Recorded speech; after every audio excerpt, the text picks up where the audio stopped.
JSB Trails.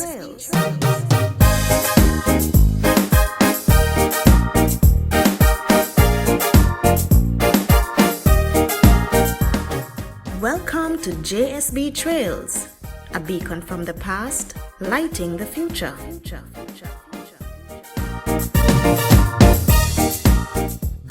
Good day, folks. Welcome back again to JSB Trail, a beacon from the past, lighting the future. And you know, on JSB Trail, we find the older set of folks and we try to record the history of the Jamaica Society for the Blind. And today we have a great man, one who is a beacon from the past, and he is still lighting the future. And that person is none other than Mr. Jeffrey Latty. Good afternoon, sir. Very good afternoon, Mr. Glad to be here and good to hear you. Good. Well, we'd like to start at the beginning. Where are you born? Well, I'm from the parish of Clarendon, a little district called Roden Hall. Very fruitful and very cool and exciting place to live and to grow as a young man. And you are totally blind or visually impaired? I am what they call visually impaired, but I accept blindness as real. Because the amount of sight I have is not any great amount, but look, it had done me well over the past year.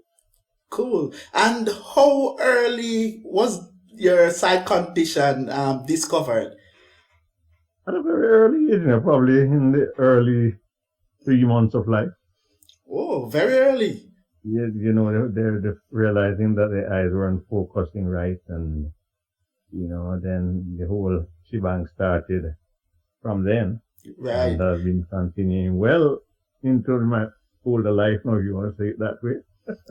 Right. So at the outset, What was your parents? How did they take it?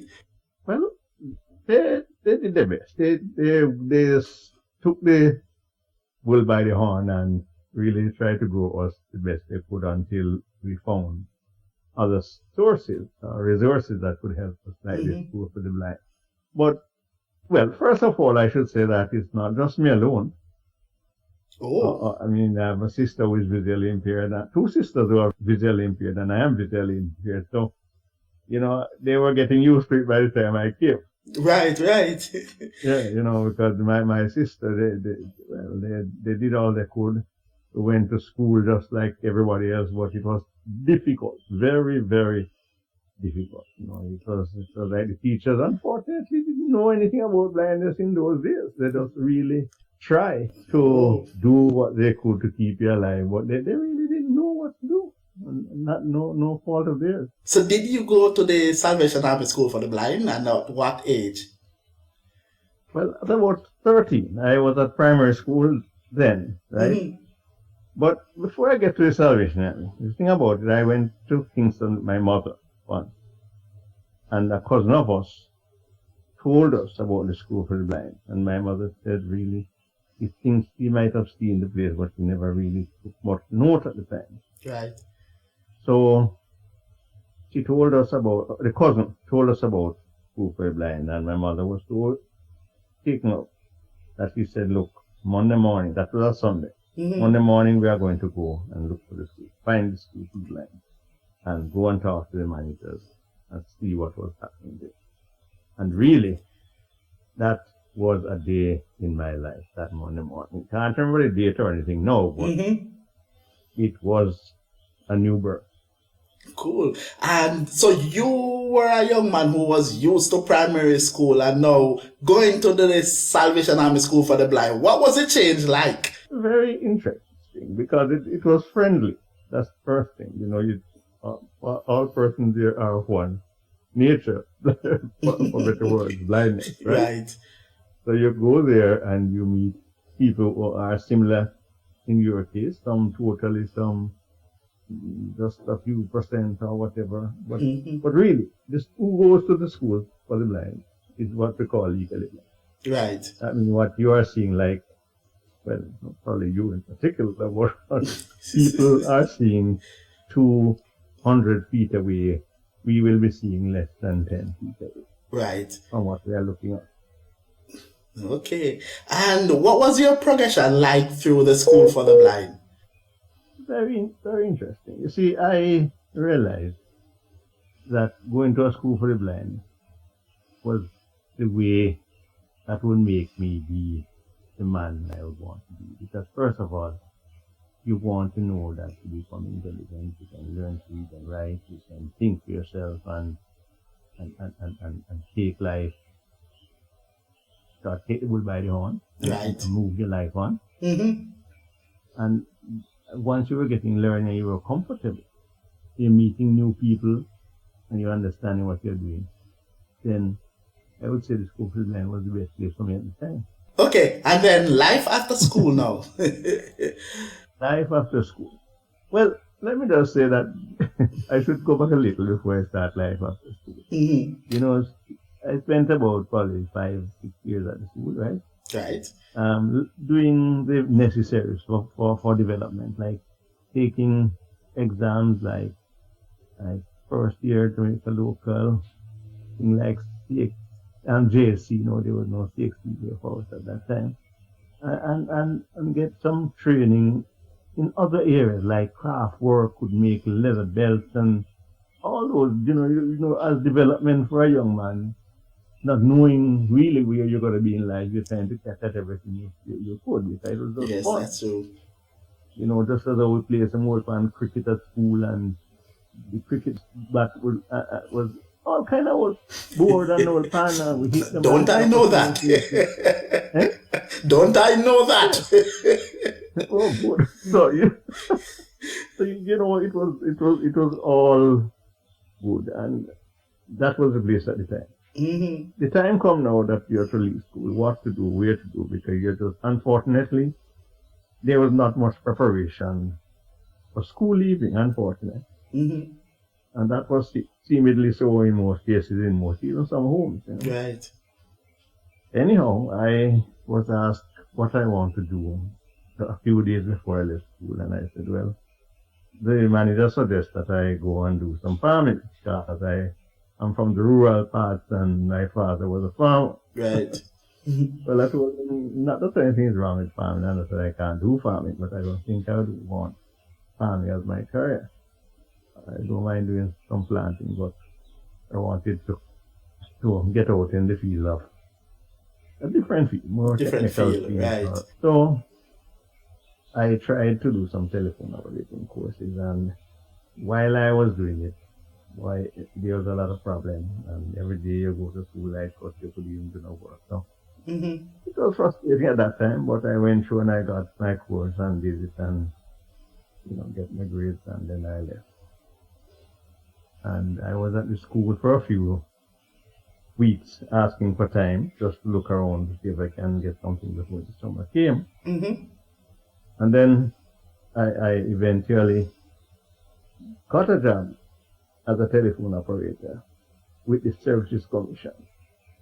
And really, from that I have not looked back, because I keep going, I keep studying, I did some GCs and so on, which took me into the realm of continuing to work and then taking some strong decisions to see if I could go to the University of the West Indies to do some studies.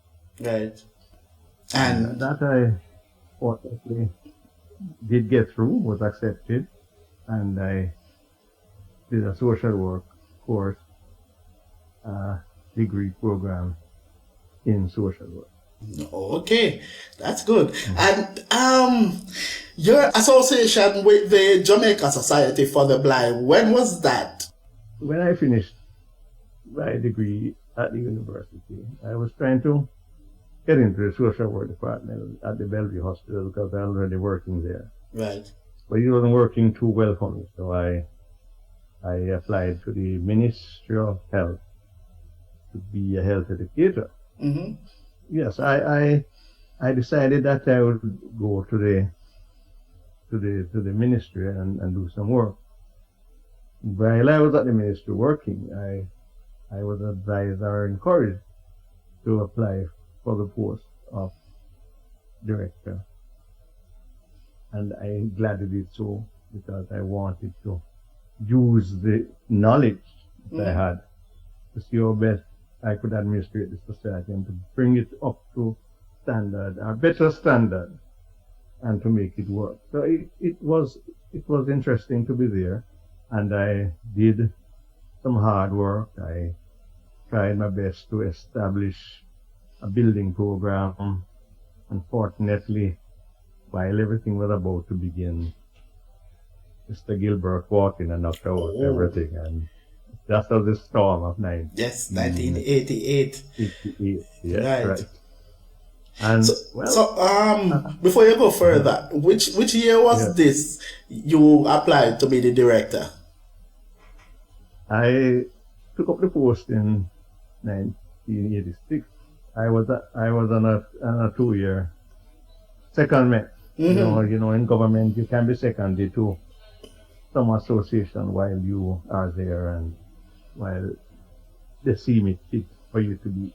So I did take up that post. And before that, you did not have any association with the JSB? Long before, because you see, it's so much to talk about that. In the 1970s, you see, right, the Society for the Blind was there. It was doing, but it wasn't doing as it should be doing in relation to work for the blind. You know, people were running the Society for the Blind, but we weren't happy the way in which it was being run. So we started to lobby and to start to take action. So I mean the struggles, as they would say, for a long time. Right. You know, from the inception. So we wanted some change, and we did put some pressure to bear, and we did get some changes. The society and blind people are better for it today. And I realized you said we. Could you call some of the names who were in that movement with you? Yes, Derek Palmer, Pavel Grant, right, and Lula Marson, Nyla Latty, to name a few.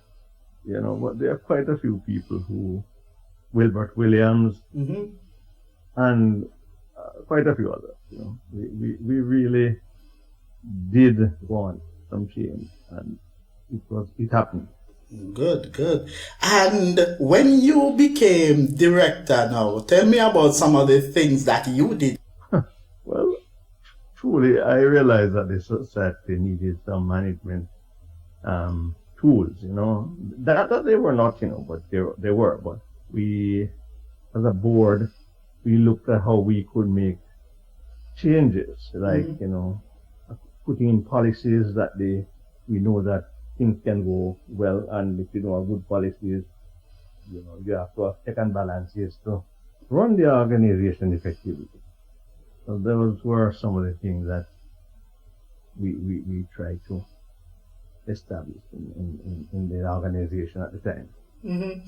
And how successful were you? Well, I think reasonably well, you know, because it has moved up in many ways, in that we have public education, we have the society was more on the map a little, you know, in the work that we did at that time.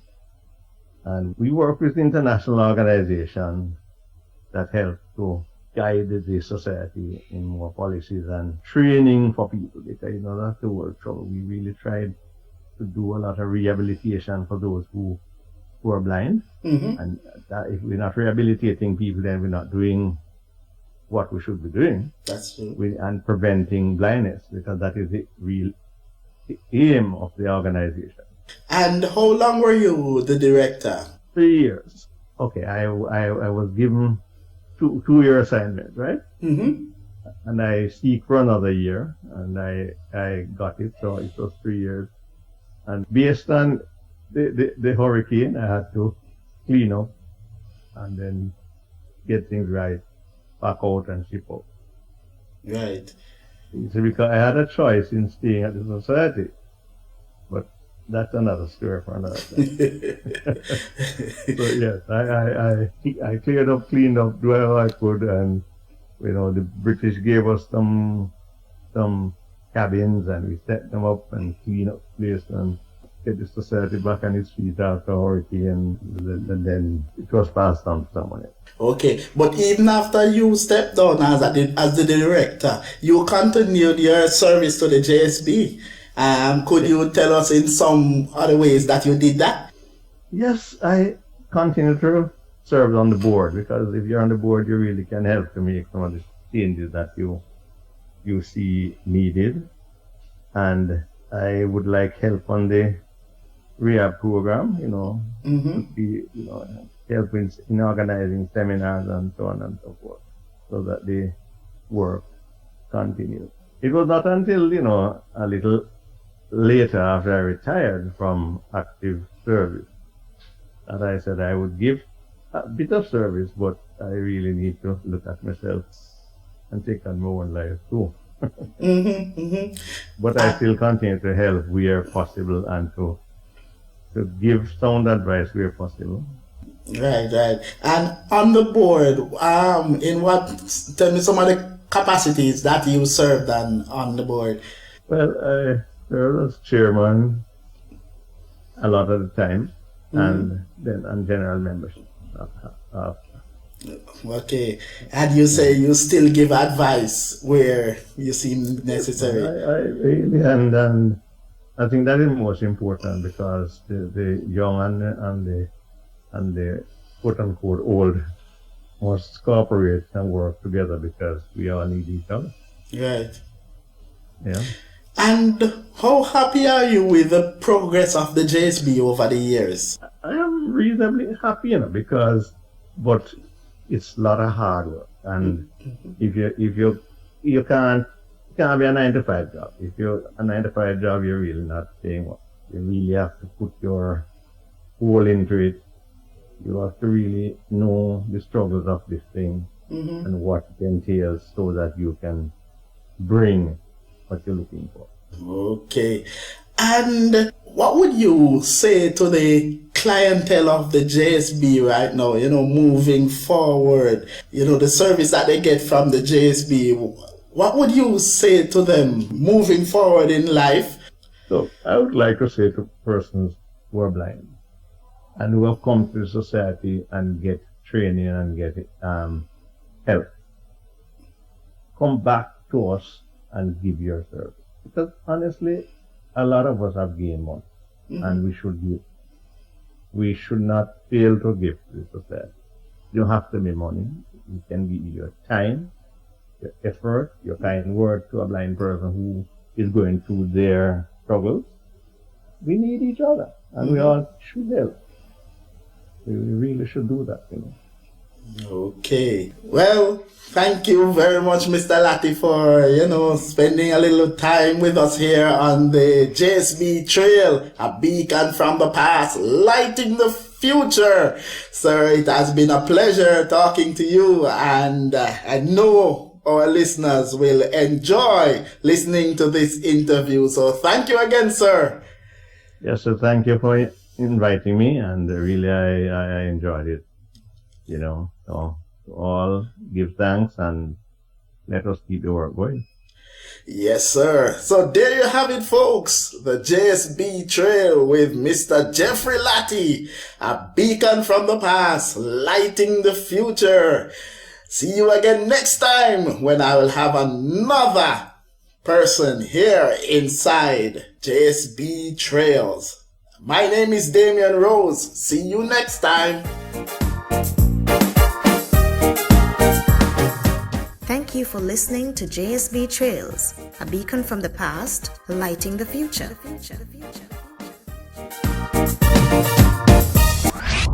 This has been a production of the JSB Library.